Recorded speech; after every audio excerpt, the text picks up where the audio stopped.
Good afternoon. It's always a pleasure for me to come to India. I must say that I started my studies as a PhD student, as a graduate student, on a topic, on a project that was also investigated in India, at that time in Madras, by one of the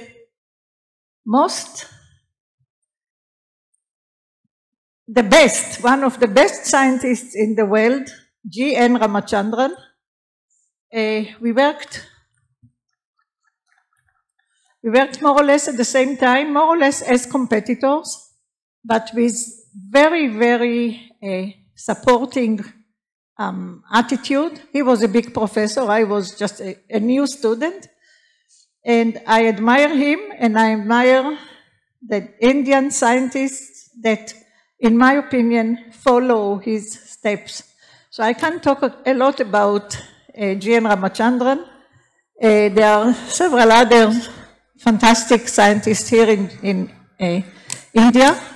And in my introduction today, I want not only to thank the old-timers like Ramachandran, but also this university that has more or less, it's a more or less new campus with a vibrant medical school, and I am using these few minutes to send wholehearted wishes and blessing to this new medical school. I understand that there is here also a lot of activity in attracting people from abroad, and I hope you the best.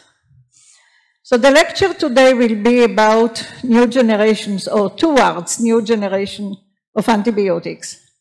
Until about a year ago, I was pessimistic. I gave pessimistic lectures. There is a problem with antibiotics, will never be solved. But now we have new ideas, so I'm really happy to give you a semi-optimistic lecture. So let's start with the central dogma.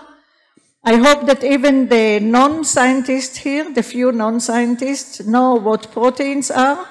Proteins are the molecules that are performing almost all cellular tasks in every cell, from bacteria to the biggest animal. Flowers, trees, fish, cockroaches, whatever cells we talk about, the tasks are being made by proteins. And the proteins are, the information about proteins is given by the genes. Each protein has a gene in the DNA. The DNA is a double helical structure with 4 letters, just the whole biological letters.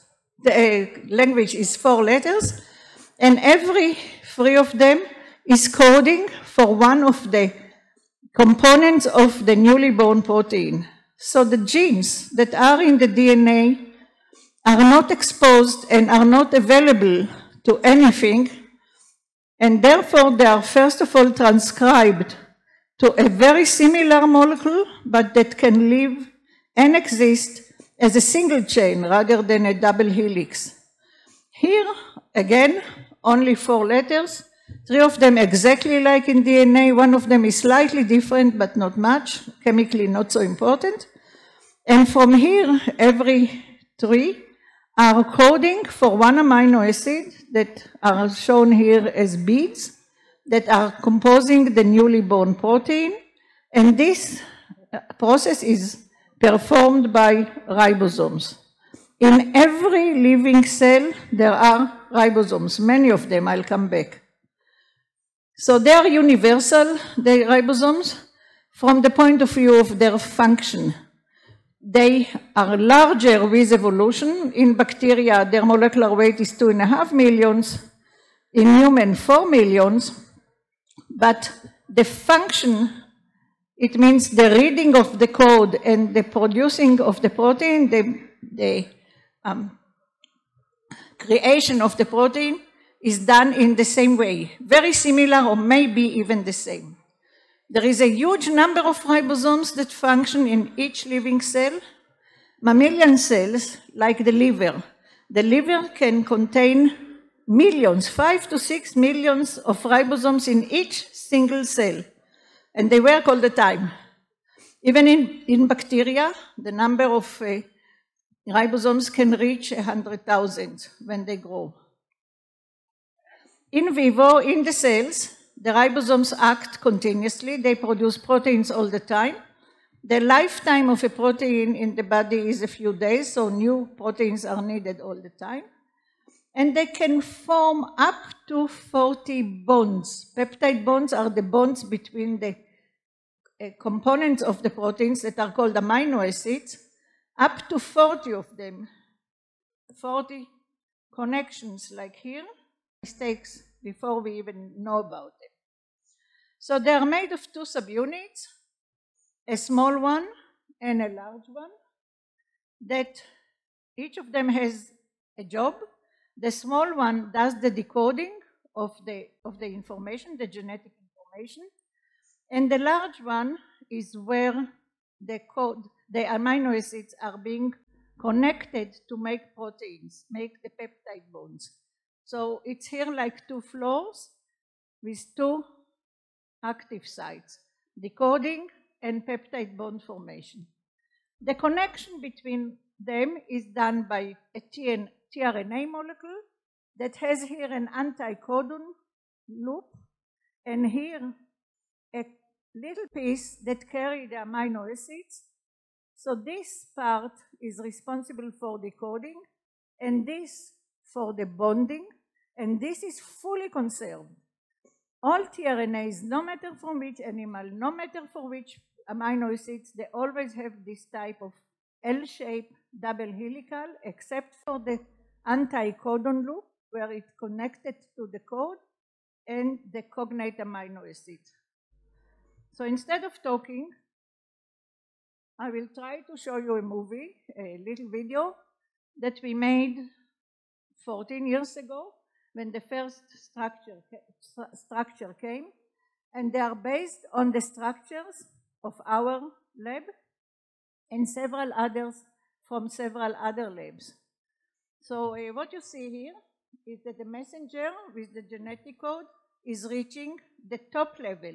The ribosomes are made of two subunits. It's the small subunit that sits in the top level. So here it comes in, and it takes it, look, now it took it, and it's in here. What you see is bacterial ribosomes, and in bacteria there are 3 initiation factors that help to initiate the process. In higher animals, the initiation is more complicated.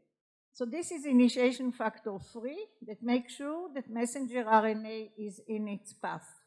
When it is happy, the first tRNA can come to its position in here, also brought by initiation factor. So there are 3 sites for tRNA, this one, next to it, and the living one. Now that everything is fine, the large subunit can reach the small subunit, the factors are living, and the tRNA with the amino acid is bound to the first position. It's called the P site. Here it is. Now there is an active ribosome. Bridges are being made by conformational changes, and the ribosome is ready.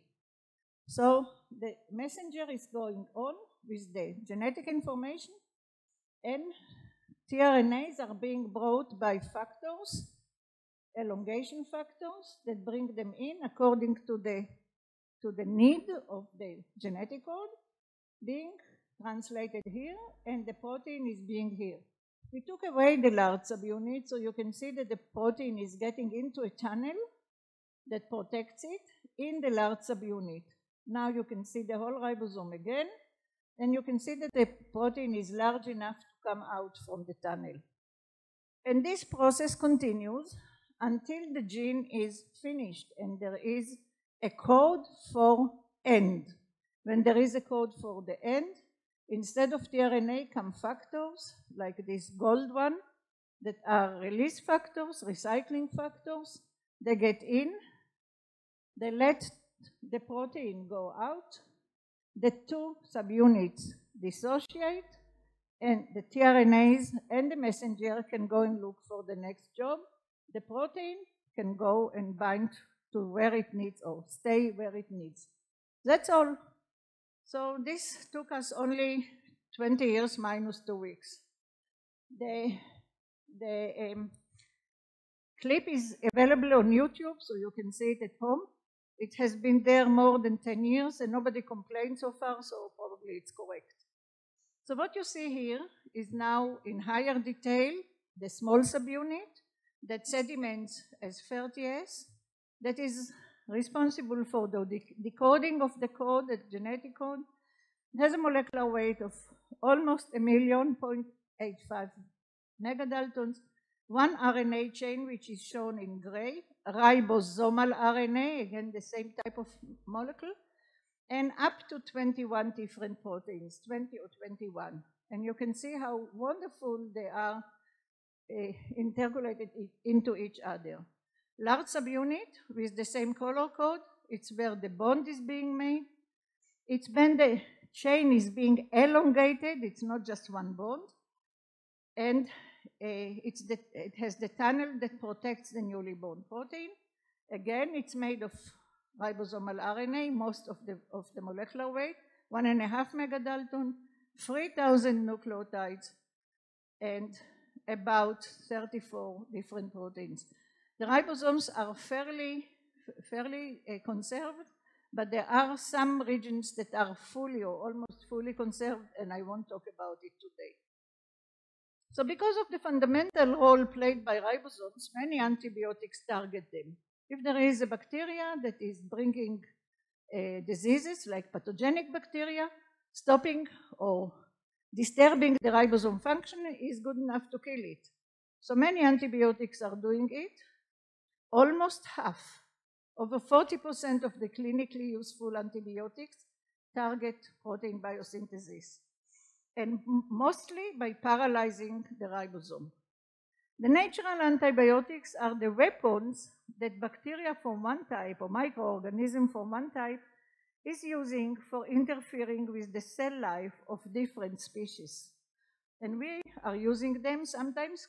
In the beginning, when they came into use, the companies improved them, but I'll talk about it later. Now I want to ask you the question.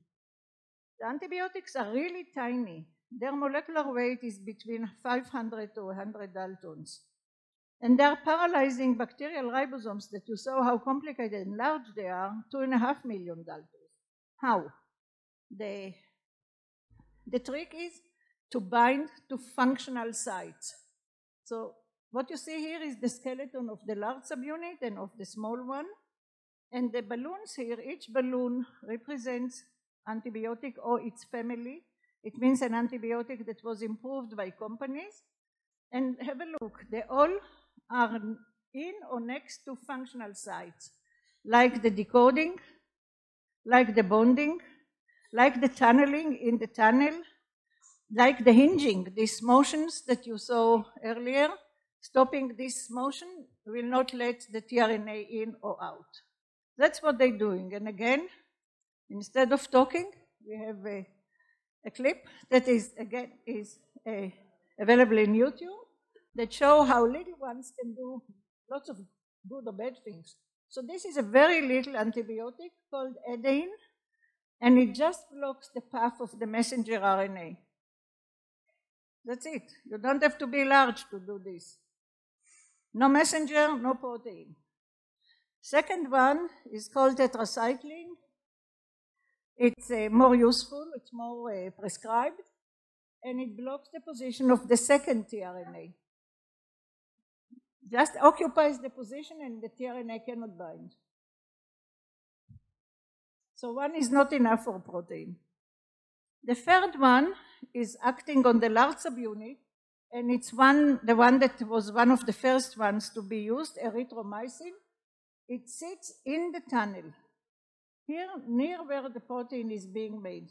See, only very, very little protein can be made, 5 to 7 amino acids, and it blocks it. And the last one that you will see here is from the chemical point of view, the cleverest. it disturbs the reaction itself. It's called clindamycin, and as far as I understand, it's also very successful in clinics. So look, oops, in the bond, within the bond. That's all. So all ribosomal antibiotics bind to ribosomal functional sites. But I said earlier, and it's correct, the ribosomal functional sites are highly conserved. Ribosomes work the same way, or almost the same way, in all cells. But mandatory for clinical use is the distinction between the patient and the pathogenic bacteria. We want to get rid of the pathogenic bacteria, not of the patient. We want the patient to recover and be alive. So how does this happen?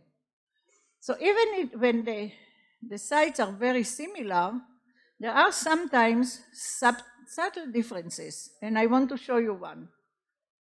So what you see here is the whole large subunit cut along, and this is the tunnel through which protein will come out if there is no erythromycin. Here is where protein is being made, one of the tRNAs, and if there is erythromycin, the whole thing will stop here.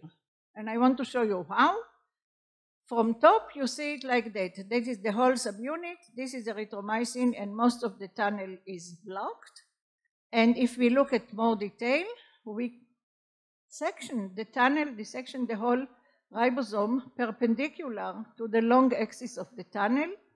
And this is what we got. This is the pocket where macrolides bind. Macrolides are the family from erythromycin, the cousins and the sisters and so on, all made by factories, by companies. So you can see every color here represents one of the family members, macrolide members, and each is a crystallographic result, experimental result, no calculation, just observations. And you can see that they all bind to the same pocket in the tunnel, and all are interacting with one of the tunnel components, which I drew pink. So for those that know, A is adenine, so it's A in position 2058, which is the same in all eubacteria, in all pathogens, in all bacteria that bring diseases.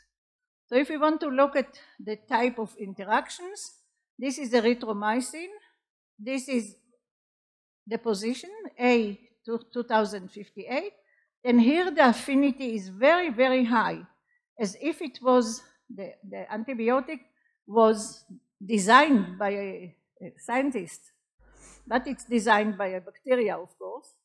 So here, everything is fine. Now please pay attention to this point here, which shows you the difference between bacteria and us. That's all, bacteria and us. When there is a G here instead of A, this is a little bit longer, and there is a collision here, so erythromycin doesn't bind. That's all, A to G. And this gives the separation or the selection, the distinction between bacteria and eukaryotes. Another point, another problem, which is very severe, is resistance to antibiotics. It's one of the most severe problems in modern medicine. And the question is, in order to shed some light of this problem, how do the pathogen acquire resistance? So there are many mechanisms, and I will talk about one of them, one of the prominent mechanisms, and this is to modify the anchors. So if you remember, A and G were the basis for selectivity. The bacteria can change itself from A to G and acquire resistance. That's all. Their generations are a few a day, between 4 to 10 generations a day, and they can change themselves. So they do, and they survive. This is one of the resistance mechanisms. Can we fully combat resistance to antibiotics? In my opinion, no, we cannot. Because in street words, bacteria want to live. They are clever, they find a way to live by changing themselves. They are more clever than we are. We can't change ourselves so fast and so efficiently. So there was a study that was made in Brazil, and it showed that people that lived there in one of the mountains, in one of the tribes, had genes for resistance against bacteria, although they never got any Western medicine. It means this is a mechanism that bacteria against bacteria, even when there is no use by medicine. So it suggests that microbes have long evolved the capacity to fight toxins, including antibiotics, and that preventing drug resistance may be harder than scientists thought originally. Means more or less what I'm thinking. So most pharma companies understand this, and they stopped searching for new antibiotics, owing to the expectation for resistance. And that's very bad for us, and that companies are interested more in their profits than in producing new antibiotics. And I want to show you what we are doing in this respect in a minute, after I talk about pathogens against what is called the good bacteria, the bacteria that live in our guts or in semi-exposed mammalian organs like the ears, the lungs, the eyes, the skin, and so on. They are called together, all together are called the microbiome. And there are trillions of them in our body, trillions and trillions, more bacteria than our cells, than the number of our cells. And this is very intriguing because sometimes when the composition of the microbiome is changed, let's say by using antibiotics against the infection in the lung, sometimes diseases, very, very far away diseases and very severe diseases are developed, like obesity, diabetics, autoimmune disorder, allergic, and so on. So the composition of the microbiome is important, and we should not disturb it. Now, antibiotics do, the antibiotics of today do disturb it. So I want to tell you about some of our modest contributions toward controlling or combating antibiotic resistance, taking into account also the microbiome, and I'll come back to it. So until recently, most of the available crystal structures were of pathogen models. All what I showed you until now were of pathogen models, not real pathogens, not real disease-carrying bacteria. And they were really found suitable to understand the common modes of antibiotic action, but they didn't explain specificity. And there is specificity by species of the pathogens. Each of them is a little different. So we recently, a few years ago, we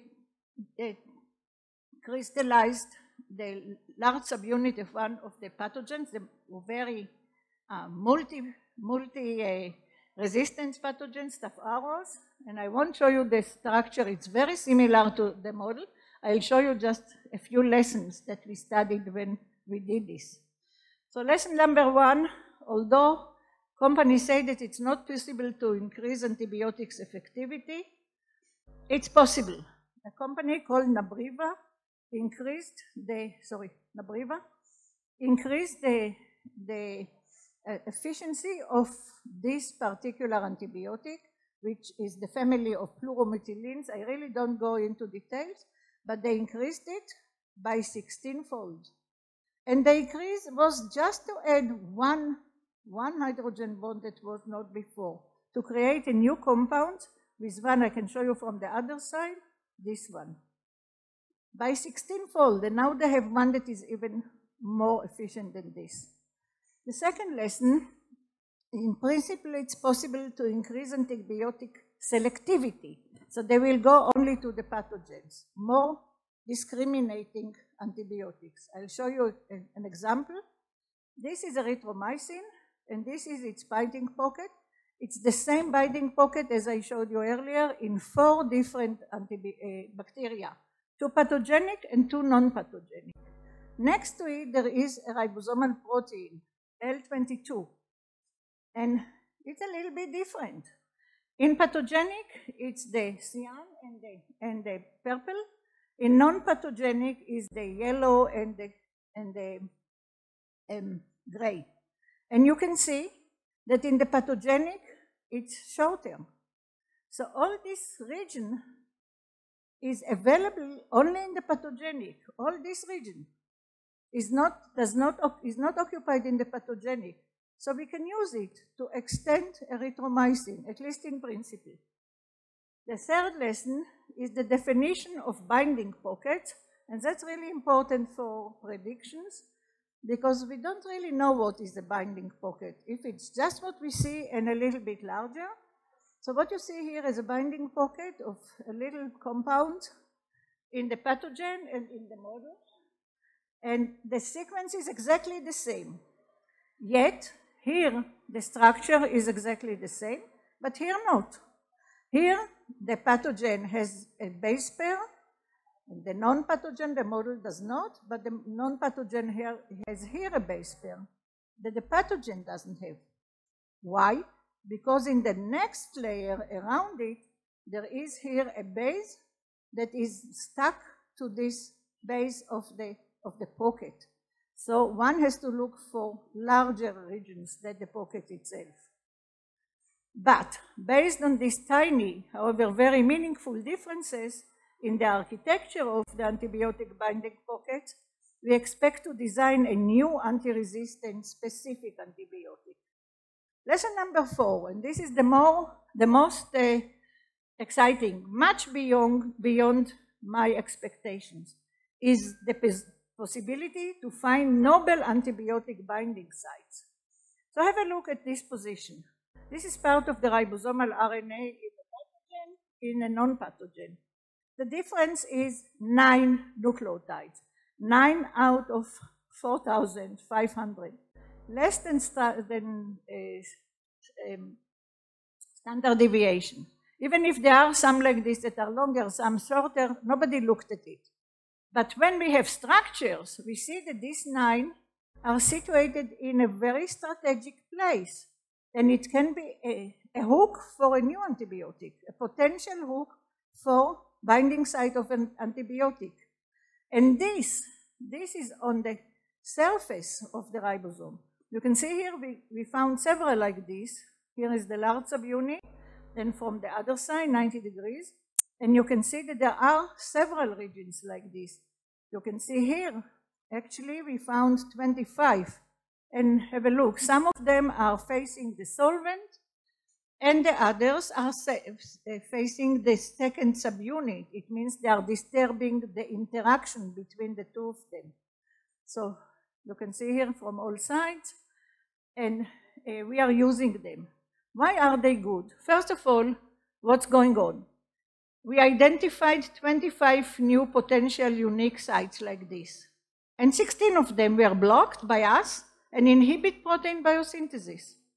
So they can be used for antibiotics. These sites are not involved in the primary ribosomal activity. It means the decoding and the bonding.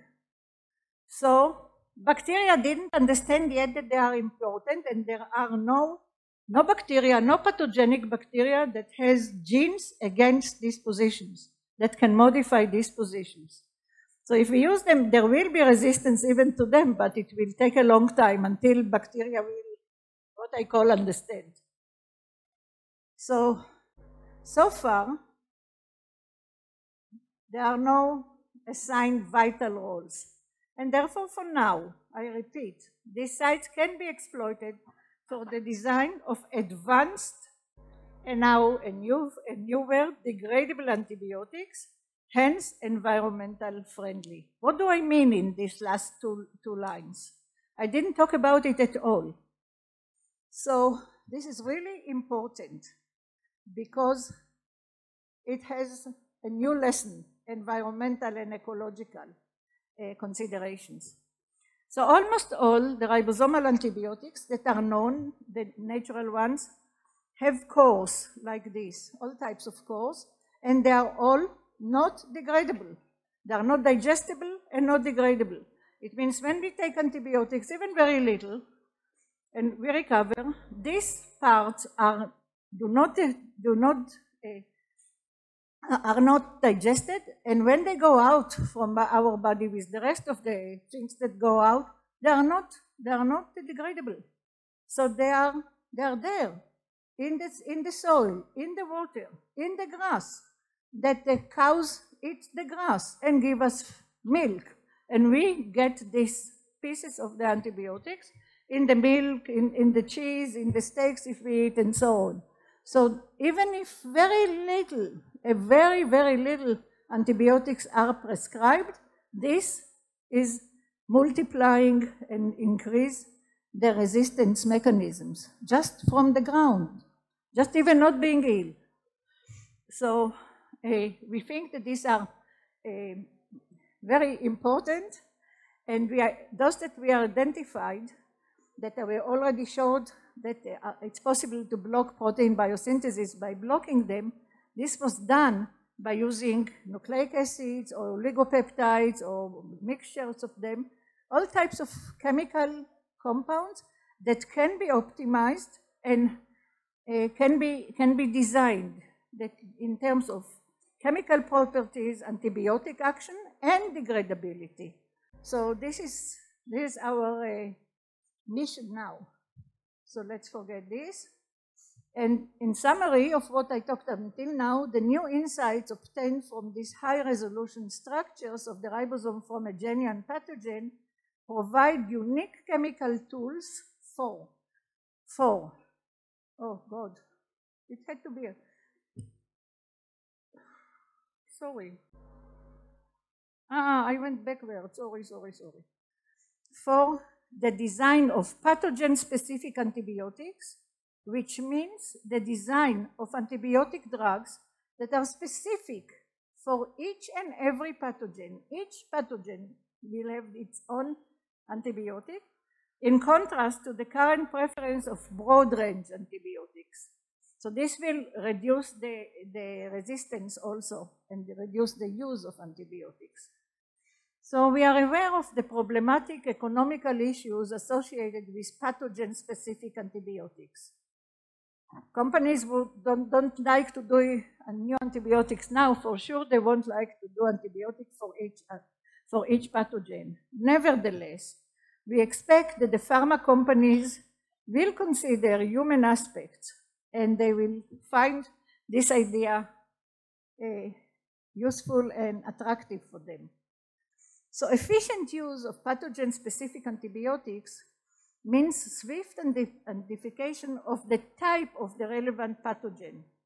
And this takes time, and we don't have time if we want to use specific antibiotics. And the doctors told me, the medical professionals told me that steps towards this aim are already in progress. It also means that we need to solve many structures to show what is specific, what is the species-specific motif. And this means many structures. How will we get many structures? By X-ray crystallography? This took 20 years for the first. Later on, 2 to 4 years. We don't have this time for making new antibiotics.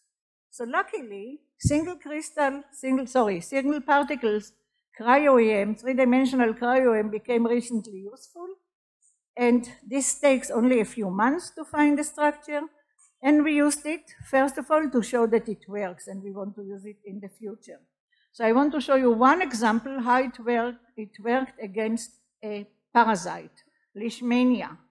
So within a few months, we got the full structure of Leishmania, all the proteins, all the RNA you can see here in the ribosome of Leishmania, which is eukaryotic, larger than the prokaryotic, and there was very little sequence information. For those of you that are interested in what resolution, so the internal part was about 2.8 angstrom resolution. The external is a bit more flexible. But I want to show you what I mean resolution. So here are all the proteins of the large subunit Leishmania ribosomal proteins. You can see them here, and you can see the level of detail. For those of you that are interested, we can see even side chains. Same for RNA. We can see bases. We can see magnesium.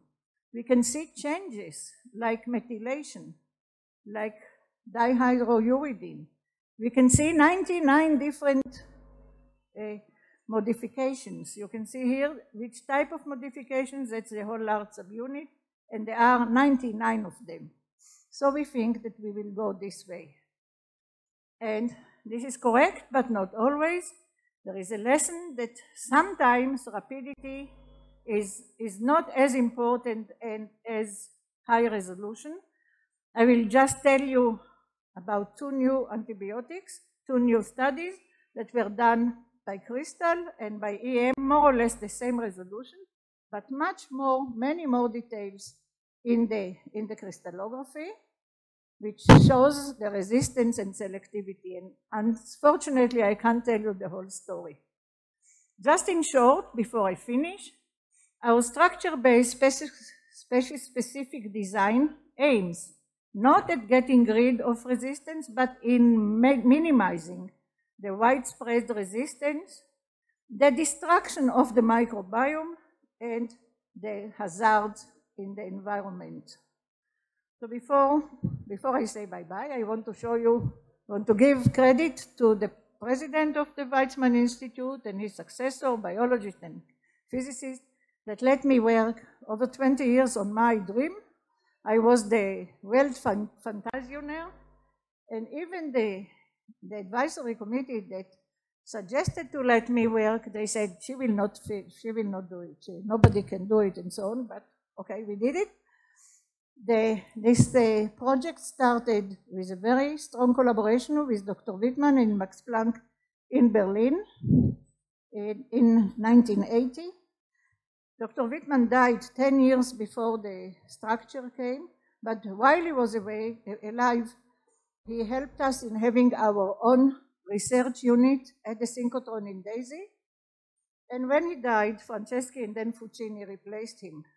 So I had 2 groups working in parallel, and I want to thank the teams of these 2 groups, the young ones and the more senior ones, for their devotion and determination in good and bad times for many years. Here is the team in Hamburg that was terminated in 2004, it means 12 years ago, in which the technical assistant said that only angels can work on ribosomes. And here is the group in Israel that still functions. I am there only to put my name as a head, but it is really being run by Dr. Anat Bashan, who is the chief scientist and a very, very good one, and also a very good mother for the female here that hesitate. It's possible. 3 children, 2 children, 3 children, he is a man. 3 children, 4 children, it's possible. So let me just talk about Tamar. Tamar came to us 16 years ago for 10 weeks. She's still around. And the day that I took the picture, she had a birthday and she baked a cake. You can see the cake here, but I want to show it to you in higher detail. This is her cake. And this shows that ribosomes are considered sweet in my group. I also want to thank my family, my mother, my sister, my daughter, who is an MD, and my granddaughter, who at that time was a school kid, that encouraged me and supported me throughout, although I was not all there. She gave a talk, my granddaughter, in Paris, and she said, as she knows, she is a very busy scientist, but she always finds time for me. And she gave me a prize. This is the Nobel medal. And this, for me, well, the medal you know about. For me, her prize, this one, is at least as important. The grandma of the year is Ada Yonath. So I asked her which year. Every prize has a year. She said, which year? You have to reprove yourself every year. If you fail, I'll take it off the wall. So it's still on the wall. You see, ribosomes became popular. Here's me. and his wife is a ribosome. You see, protein comes out.